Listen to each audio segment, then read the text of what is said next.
Misalnya kalau kemarin kalau saya mau kompromi, saya mungkin nggak pernah masuk penjara, saya masih jadi gubernur. Kalau mau berkompromi. Kalau mau kompromi anggaran. Sejarah akan mencatat Anda butuh legacy. Kan kita percaya dong, reputasi yang baik itu mengalahkan segala jabatan maupun kekayaan. Nah, kenapa sih Anda nggak mau meninggalkan legacy? Kalau jadi seorang presiden gitu loh. Itu harapan saya seperti itu kan. Anda harus berani dong. Kayak saya bisa jadi gubernur DKI Jakarta. Terus pertanyaan kita sama.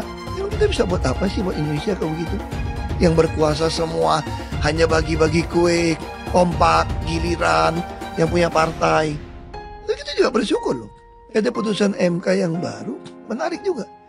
Tiba-tiba tidak ada lagi parlemen threshold. Artinya, siapapun bisa punya partai baru, dia begitu bisa masuk ke Senayan, yang penting begitu masuk ke dalam, dia berani gak menyuarakan kebenaran. Jadi kita harap ada yang berani berdiri untuk kebenaran, berdiri untuk keadilan gitu ya, berdiri untuk kejujuran, berdiri untuk beri kemanusiaan. Nah, kita bukan bagi-bagi rezeki, ini bicara anak cucu cicit kita. Begitu Ahok ini jadi calon kepala daerah, jangan-jangan nih, bisa-bisa dia masuk penjara 2 kali. Nah, justru Bu Mega, karena sayang sama Ahok, nggak mau Ahok itu masuk penjara lagi. Karena saking sayangnya. Saking sayangnya, dia tahu juga kemampuan komunikasi atau batas komunikasinya Ahok. Kalau kita linear nih, ya, itu Ahok saya yakin punya kedekatan emosional, dianggap kompeten, elektabilitas bagus. Tapi kan Ahok ini kan menyimpan bom waktu. Ya, Bu Mega sadar itu juga. Sadar itu. Ahok sendiri udah ngomong berkali-kali, Bu Mega masih nyuruh saya diam kan. Harusnya Bapak ketemu setiap Muslim itu harus minta maaf. Ya, bukannya mengatakan hal ini biasa saja. Ini ngawur ini orang lo, bos. Lalu apa gunanya minta maaf? Apakah itu dari hati atau sesuai kebutuhan? Hah? Kau harus klarifikasi. Kau sudah menghina Nabi besar Muhammad Sallallahu Alaihi Wasallam. Dulu Pak Ahok juga sudah minta maaf, ya. Tapi minimal jangan mengatakan itu biasa saja. DP Ansor ini, bos, ya. Orang NU Muhammadiyah juga sudah bicara. Anda anggap seperti itu biasa saja. Lalu apa gunanya permintaan maaf Anda itu kemarin? Saya mau tanya, guys. Luar biasa ini loh orang loh. Astagfirullahalazim. Jadi kalau ada manusia yang menghina Nabi, itu dia lebih hina daripada anjing. Apalagi ngebandingin Nabi dengan pemuda nganggur. Hei, calon wakil gubernur Sinting. Lalu ente sebut Nabi yang ngelamar Sayyidah Khadijah, itu ente sebut pemuda nganggur gitu. Yang nganggur tuh ente, sampai nyari kerja di Jakarta. Gini amat ya ente nyawagup, baru calon aja kayak gini. Janda kaya, tolong nikahi pemuda yang nganggur.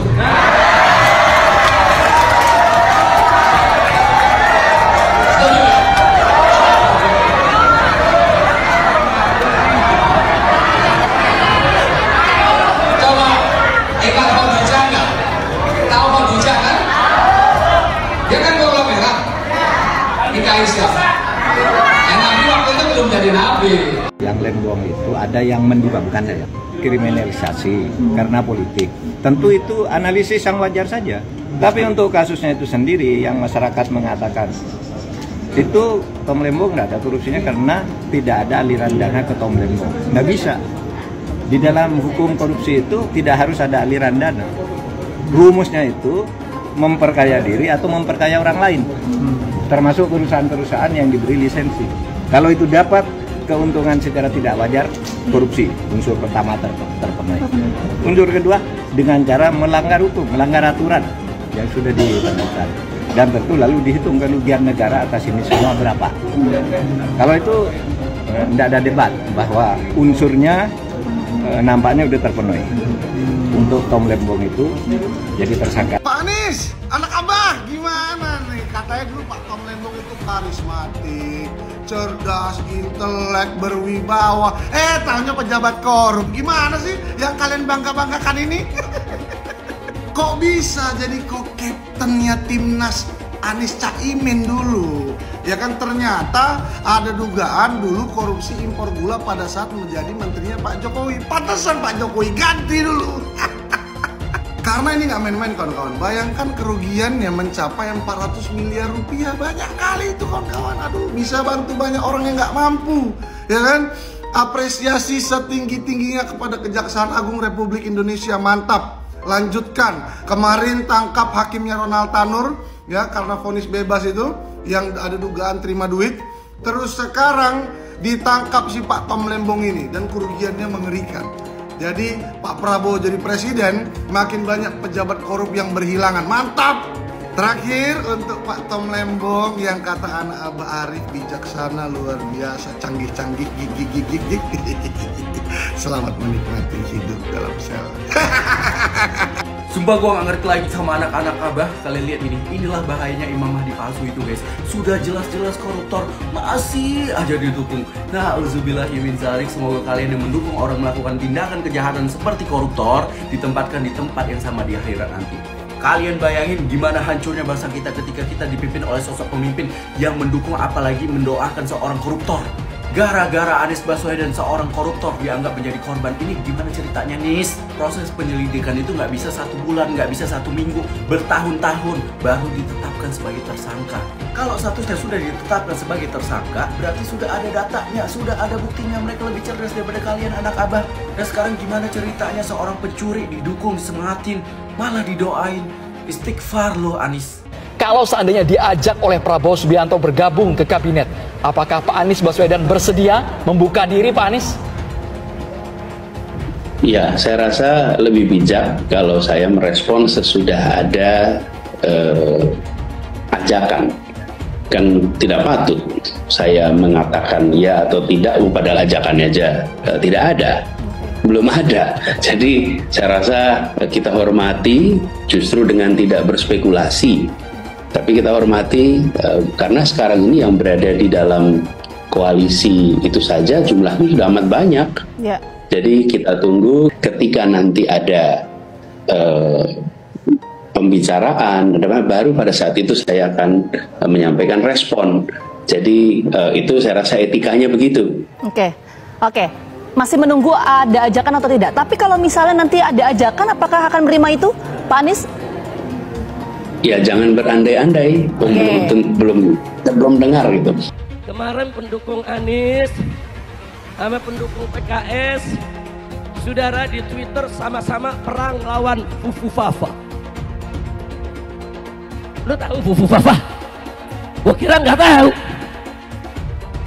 Sekarang saudara pendukung Anies sama pendukung PKS dia ribut, ya Fufu Fafa girang, betul? Betul? Nah, sekarang saya mau tanya, yang mesti diserang, nih saya mau tanya, jujur jawab dan kompak, yang mesti diserang PKS atau Fufu Fafa? PKS atau Fufu Fafa? Baik, sekarang saya mau tanya lagi saudara, yang mesti diserang saudara, pendukung Anies atau Fufu Fafa? Yakin? Fufu Fafa bapaknya, aminnya, adiknya, kakaknya. Itu yang kita ganyang habis-habisan, betul? Ini yang diganyang pengikut Anies, iya. Yang diganyang pendukung PKS, iya. Presidennya Fufu Fafa, rakyatnya nyonyo. Ayo ganyang Fufu Fafa, ganyang Fufu Fafa sekarang juga semua. Ayo ganyang Fufu Fafa, ganyang Fufu Fafa sekarang juga. Lagi. Ayo ganyang Fufu Fafa, ganyang Fufu Fafa sekarang juga. Mujahidin medsos, ayo bongkar habis-habisan kebobrokan Fufu Fafa. Jangan sampai kita dipimpin oleh Fufu Fafa, betul? Takbir! Anies itu tidak menggebrak. Tidak pernah ketika diserang itu, kau salah mengatakan tentang aku begini-begini. Tidak pernah ada. Dia nyeringis dan senyum. Ya senyum, kiri kanan senyum, kiri kanan senyum. Dia tidak punya watak menggebrak. Dan dia mengatakan ingin menjadi tokoh perubahan. Ya nanti dulu, jangan ditipu. Saya mengerti. perubahanmu dalam politik Indonesia itu apa? Katakan. Dia tidak pernah mengatakan. Ya karena dia nggak bisa mau mengatakan apa. Mesti ada perubahan. Ya perubahannya itu apa? Fokusmu itu di mana? Ada titik fokus. Untuk menyatakan ini saja dia tidak bisa menyatakan. Tidak bisa menyatakan. Lalu selalu ingin membawa perubahan. Oh ya perubahan. Pak Anies ingin meninggalkan kondisi ini. Tapi mau menuju kemana? Ya perubahan mau kemana, Bung? Perubahan mau kemana, Bung? Jangan menipu orang-orang yang mengerti tentang perubahan. Profil pemilih Pak Anies dan Pak Ahok ini serupa karena sama-sama militan, sama-sama merekam, punya kolektif, memori kolektif bahwa Anda berdua adalah gubernur yang berkinerja baik gitu. Dan masing-masing yang juga tidak mau memilih sama, hampir sama besarnya, 17% dan bedanya cuma di 0,8%. Yang memilih pasti memilih Pak Anies, udah pasti nggak mau memilih Pak Ahok. Yang mau memilih Pak Ahok udah pasti nggak memilih Pak Anies. Jadi kalau rematch ini terjadi Pak Ahok nggak khawatir akan pembelahan seperti dulu? Nggak kasihan sama Jakarta? Bukan, dulu juga pembelahan penyebabnya siapa? Kan balik lagi kan. Ini kan bukan soal persoalan karena takut ini kita lari. Kita nih harus kasih edukasi kepada masyarakat. Nggak akan ada terjadi pembelahan kok. Anies tidak pernah menggunakan politik identitas. Itu fakta. Jadi yang menggunakan politik identitas yang pertama kali itu adalah Ahok. Nggak boleh silakan buka. Maksudnya gini, saya ini minoritas 3 kali. Kan disebutkan Ahok itu kan. Saya Cina, saya Kristen, saya orang dari Sumatera, minoritas 3 kali. Jadi yang mengangkat isu-isu identitas ini justru Ahok. Jadi sebenarnya yang harus kita teliti kalau secara faktual, kenapa Ahok mengangkat isu politik identitas? Dia ingin mengkapitalisasi keminoritasan itu supaya memunculkan sentimentasi positif terhadap dirinya. Dan dia playing victim terus. Yang nggak bisa dia kontrol kata-katanya, yang membuat dia terpleset dalam permainan itu. Dan itu terbukti dia selalu mengglorifikasi, mendengungkan bahwa dia minoritas. Itu selalu ada itu. Yang itu sebenarnya nggak ada. Politik identitas itu sudah ada sebelum Anies ikut kontestasi jadi calon gubernur. Waktu Anies masih menteri sudah ada itu. Saya Muslim, saya pilih Ahok gitu. Sudah ada. Ini politik identitas. Tidak ada cerita Ahok dengan Anies. Ketika saya kalah, saya langsung kasih Anies penghargaan, ucapan segala macam. Tapi yang tidak bisa saya terima, ketika Anda menang, Anda pidato memecah belah bangsa. Bahwa Jakarta udah kembali ke pangkuan pribumi yang dijajah selama ini. Itu teksnya di mana-mana. Itu sangat memecah belah bangsa. Saya ini asli Indonesia sesuai undang-undang loh. Apa karena saya namanya Ahok? Itu yang tidak betul seorang Anies lakukan. Bagi saya Anies sangat tidak negarawan. Anda udah menang, yes okay gitu loh. Saya juga tidak bawa ke MA, nggak bawa ke MK. Waktu Anda ulang tahun DKI saya juga datang. Tapi kenapa Anda mesti pidato seperti itu? Itu Muhaimin Iskandar pasti akan menjadi tersangka. Apakah kasus korupsinya ada indikasinya kuat? Laporan BPK. Laporan BPK itu menyimpulkan Formula E tidak boleh dibiayai oleh APBN maupun APBD. Firm itu ya? Firm, karena menurut undang-undang yang boleh dibiayai oleh APBN, APBD itu undang-undang olahraga tertentu yang disukai rakyat secara masif. Nah, lalu disebut yang masif itu apa? Sepak bola, voli, bulu tangkis, sirkuit itu tidak ada. Nah, lalu BPK minta ini supaya didalami, ada indikasi tidak benar. Nah, setiap ini mau didalami, ribut. Katanya mau menjegal Anies gitu. Sehingga sekarang ya kalau pertimbangan politisnya begitu, saya bilang silakan aja KPK. Tapi kalau Anda tanya ke saya, bukan bahkan saya ya, KPK bukan bahan. Kalau Anda tanya ke saya, Anda pedulikan itu tegakkan.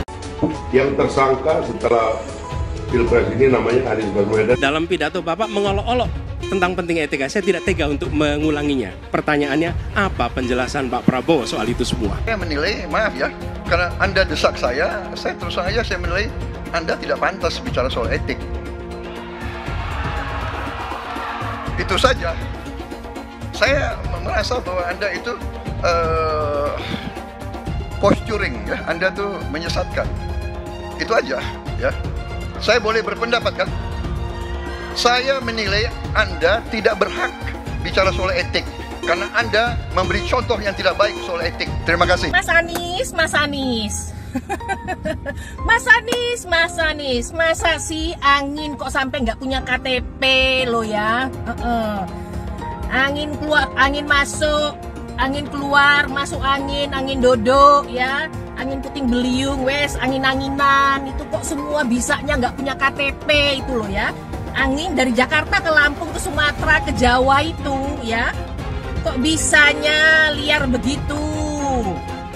Sama seperti air hujan ya, air hujan itu yang banjir itu bukan banjir ya, itu air parkir ya, air yang parkir Mas Anies, Mas Anies. Mau punya pemimpin yang seperti itu ya, mau punya pemimpin yang seperti itu, dikiranya rakyat ini bodoh semua kali ya. Air hujan jatuh ke bumi, nggak boleh masuk gorong-gorong. Yang banjir itu bukan banjir, itu parkir Mas Anies, Mas Anies. Mas Anies pernah jadi gubernur 5 tahun di DKI. DKI menerima indeks polusi tertinggi di dunia. Bagaimana dengan anggaran 80T, Pak Anies sebagai gubernur tidak dapat berbuat sesuatu yang berarti untuk mengurangi polusi. Terima kasih. Polusi udara tak punya KTP, angin tak ada KTP-nya. Angin itu bergerak dari sana sini. Ketika polutan yang muncul dari pembangkit listrik tenaga uap mengalir ke Jakarta, maka Jakarta punya indikator, karena itu Jakarta mengatakan ada polusi udara. Ya susah kalau kita menyalahkan angin dari mana saja ya. Kalau kita dengan gampang menyalahkan angin, hujan dan sebagainya, ya mungkin tidak perlu ada pemerintahan kalau begitu ya. Apa yang bisa diharapkan dari Anies? Nggak ada. Jakarta amburadul, mimpin Jakarta aja amburadul, apalagi mimpin Indonesia. Anies itu perbual. Kayak mana apa karena perbual itu? Pembohong. Pembohong itu Anies itu. Gak usah dengar itu. Nggak layak jadi pemimpin. Apalagi jadi presiden. Di Jakarta aja kamu tengok itu amburadul. Di Jakarta tingkat kemiskinan tinggi. Pembangunan apa yang bisa dibangun Jakarta? Satu puskesmas pun bangunnya nggak ada. Masjid aja nggak dibangun. Mau ibadah. Di mana-mana kelebihan bayar. Apa yang bisa dibangun Anies? Satu aja nggak ada. Satu saja tunjukkan apa yang bikin Anies dibangun di Jakarta. Anies, siapa belakangnya? Oligarki, satu. HTI, FPI. Masa Indonesia bukan cari orang Yaman. Indonesia cari nyaman. Jangan sampai bapak politik identitas justru menang dengan cara menipu umat Kristen. Jadi kalau sekarang umat Kristen mendukung Anies, mereka akan membayar mahal kerelaannya untuk menukar iman hanya untuk kepentingan sesaat. Gen Z juga tahu kalau Anies adalah sosok yang didukung kelompok intoleran yang membuat Pilgub DKI 2017 menjadi sangat kotor. Politik identitas yang mengarah ke perpecahan seperti yang dikeluarkan pendukungnya Anies, yaitu Kadrun bin Kampret. Kafir lah, laknat lah, PKI lah, ya cuman itu doang kemampuannya. Itulah pendukung Anies. Jangan pernah takut melawan kadrun yang cuma pengen Indonesia hancur. Bapak politik identitas Indonesia Anies Baswedan, Bapak intoleransi Indonesia Anies Baswedan. Jangan lupakan, jangan terlena, jangan sampai dia pecahkan kita dengan dagangan ayat dan mayatnya. Air itu turun dari langit, turunnya ke atap rumah langsung sumur bor, bukan ke sungai dan ke laut. DKI yang kita harapkan, Anies Baswedan yang begitu jelas Islamnya, 4 tahun 8 bulan jadi gubernur. Mana peraturan pergub saja yang melarang miras? Mana perda Islam apalagi? Yang akhirnya tidak berani juga menegakkan hukum Islam. banjir tetap banjir, macet tetap macet, kriminalitas Jakarta. Anda tahu, 2 menit sekali terjadi pencurian. Sekarang orang sedang euforia, dia mau dicapreskan. Bagaimana umat terjebak lagi, bodoh lagi, masuk lagi. Kalau misalnya memang Anies itu mau maju dan dia tekad mau menegakkan hukum Islam dan menyatakan perlawanan, saya peduli. Tapi dia tidak lakukan itu. Dulu janjinya apa ya? Mensyukuri kenapa kalah, kenapa ditahan. Saya bersyukur atas itu semua. Saya coba bayangkan ya, kalau seandainya waktu itu kita menang gitu ya, hari ini belum tentu kita bisa nikmati seperti ini. Kita bersyukur 5 tahun Tuhan izinkan kasih ke orang yang pintar ngomong untuk kerja. Coba kalau kita bayangkan gitu ya, kalau kemarin saya masih jadi gubernur, ini saya udah turun ini. Tapi yang pintar ngomong itu dikira orang hebat kan? Ini lebih berbahaya tahun 2024, langsung ketahuan karakternya. Langsung ketahuan itu. Di saya juga ada kutipan Pak di kamar saya Pak. Tulisannya, Jakarta telah mengambil keputusan yang fatal. Dan ini aneh, betul-betul aneh. Ini bukan kampanye, tapi saya sampaikan sini. Di satu sisi menyiapkan jalur-jalur air untuk dikirim ke laut, di sisi lain di lautnya dipasang dengan pulau reklamasi. Tinggal tunggu waktu jadi rob, air balik. Dan ini melawan sunatullah. Kenapa? Air itu turun dari langit ke bumi, bukan ke laut. Harusnya dimasukkan ke dalam bumi, masukkan tanah. Di seluruh dunia air jatuh itu dimasukkan ke tanah. Bukan dialirkan pakai gorong-gorong raksasa ke laut. Jakarta telah mengambil keputusan yang fatal. Bukan banjir, itu memang parkir air. Bukan banjir, itu memang parkir air. Penjajahan di depan mata itu di Jakarta. Di tempat lain penjajahan mungkin terasa jauh, tapi di Jakarta, bagi orang Jakarta, yang namanya kolonialisme itu di depan mata, dirasakan sehari-hari. Dulu kita semua pribumi ditindas dan dikalahkan. Kini telah merdeka, kini saatnya kita menjadi tuan rumah di negeri sendiri. Hai teman-teman, tahun ini adalah tahun yang bagus untuk trading di market kripto, terutama Bitcoin dan kripto lainnya. Teman-teman bisa gunakan kesempatan ini untuk mencari cuan dengan trading di market kripto. Untuk trading, teman-teman cukup registrasi dengan menggunakan link di kolom deskripsi, lalu deposit, tentukan apa yang ingin kalian tradingkan, lalu tekan tombol buy. Sesimpel itu. Jika ada pertanyaan, teman-teman bisa hubungi WhatsApp di kolom deskripsi. Saya juga mau mengajak teman-teman untuk bergabung di komunitas trading yang ada di kolom deskripsi. Di sana saya akan memberikan sinyal trading yang bisa teman-teman ikuti. Seperti biasa, kalau kamu suka dengan video ini, jangan lupa komen, klik like, dan subscribe. Hai semua, dengan saya Jonas Leong. Terima kasih banyak buat kalian, penonton setia yang selalu menonton di channel ini. Saya secara personal sangat menghargai waktu kalian. Dan saya sudah menganggap kalian sebagai family karena kalian selalu support di channel ini. Bagi kalian yang selalu menuliskan opini kalian di kolom komen, saya baca komen kalian satu persatu. Saya baca komen kalian untuk mengetahui opini kalian, tanggapan kalian, dan masukan kalian sangat berguna untuk video selanjutnya. Terima kasih banyak buat kalian yang selalu menekan tombol like di awal video. Video seperti ini membutuhkan waktu dan juga research. Dan ini semua gratis untuk kalian. Jadi pastikan kalian menekan tombol like-nya, supaya saya mengetahui kalian menyukai konten yang saya bagikan. Tuntas sudah pilkada di banyak daerah. Pilkada paling sensasional di Jakarta dimenangkan oleh pasangan Pramono Anung dan Rano Karno. Kenapa saya bilang sensasional? Karena Jakarta adalah pusat perhatian nasional. Dan di Jakarta juga dipertontonkan secara nasional bagaimana PDI Perjuangan berjuang sendirian melawan seluruh partai yang berkoalisi dengan nama Kim Plus yang mengusung pasangan Ridwan Kamil dan Suswono dari PKS. PDI Perjuangan menang. Selama ini memang hanya PDI Perjuanganlah yang tidak mau bergabung di dalam Kim Plus, dan ini berbahaya buat koalisi partai besar itu. Sejak ide presiden 3 periode, juga perpanjangan jabatan presiden yang diinisiasi oleh mantan Presiden Jokowi, hanya PDI Perjuanganlah yang menolak mentah-mentah sehingga partai itu akhirnya dikucilkan. Bahkan kabarnya memang mau dihancurkan supaya para penguasa bisa berkuasa tanpa ada yang menghalangi mereka. Ini nih, rakyat Indonesia harus berterima kasih kepada Megawati Soekarno Putri, Ketua Umum PDI Perjuangan yang tidak pernah mau kompromi jika itu melanggar konstitusi. Kemenangan Pramono Anung sebagai kader PDI Perjuangan pun disambut sorak-sorai oleh warga Jakarta yang lega.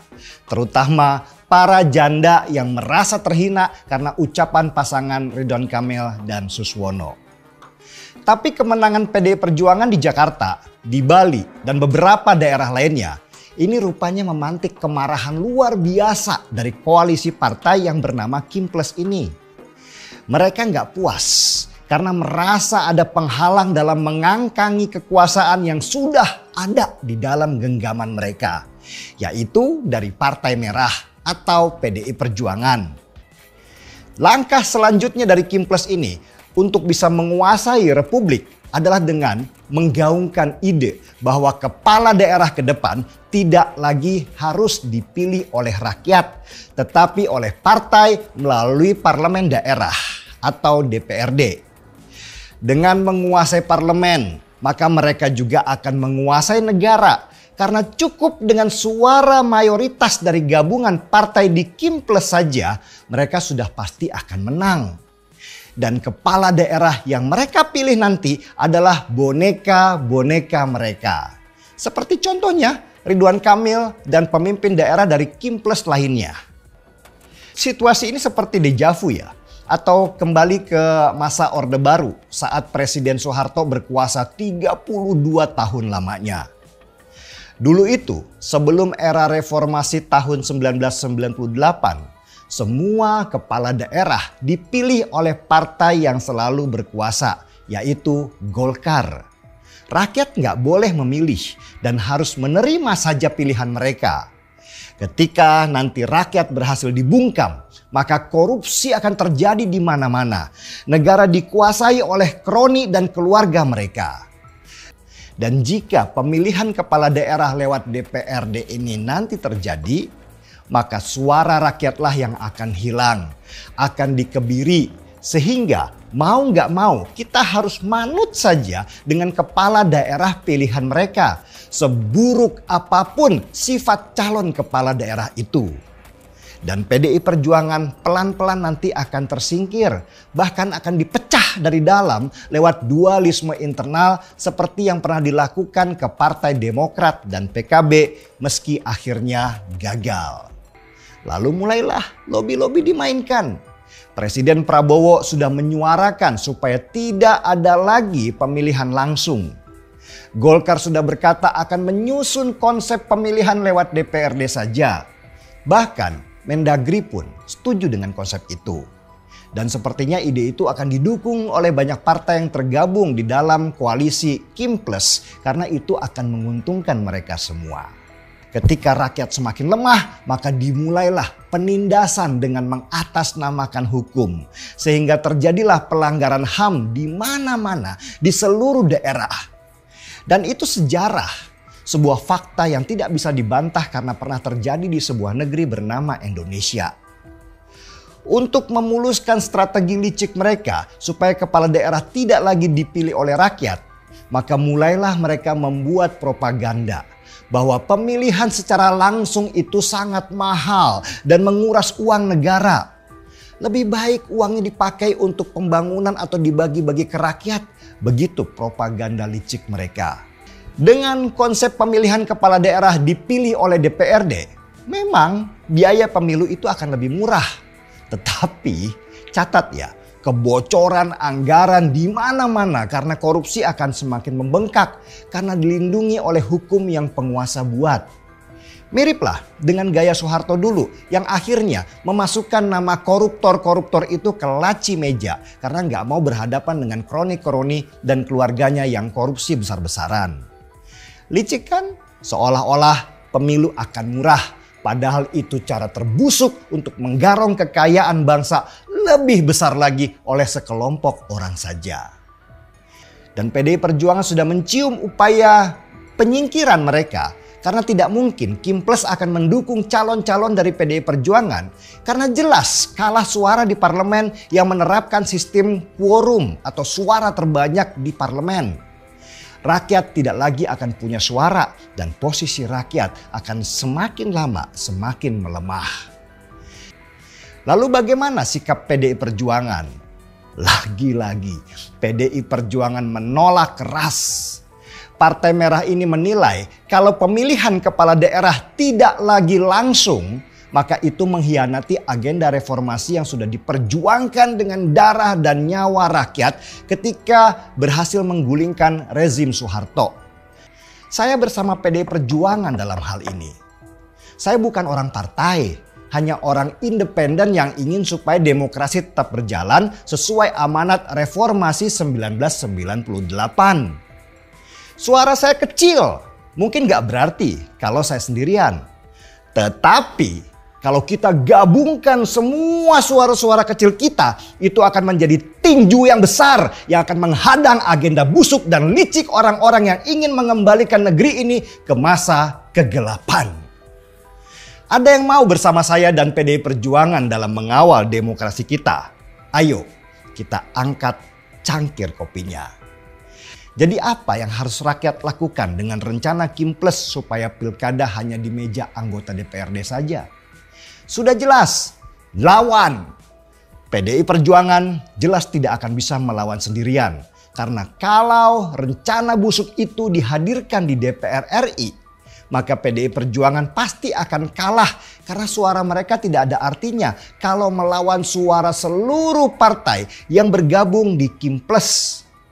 Kalau PDI Perjuangan kalah, maka kita akan kembali mundur ke era Orde Baru di mana rakyat tidak lagi punya suara dan akan menjadi kelompok yang paling lemah untuk dimanipulasi, dirampok, ditindas, bahkan akan dikorbankan dengan segala kenaikan harga dan pajak yang hanya memperkaya para pejabat, penguasa, dan kroni-kroni mereka.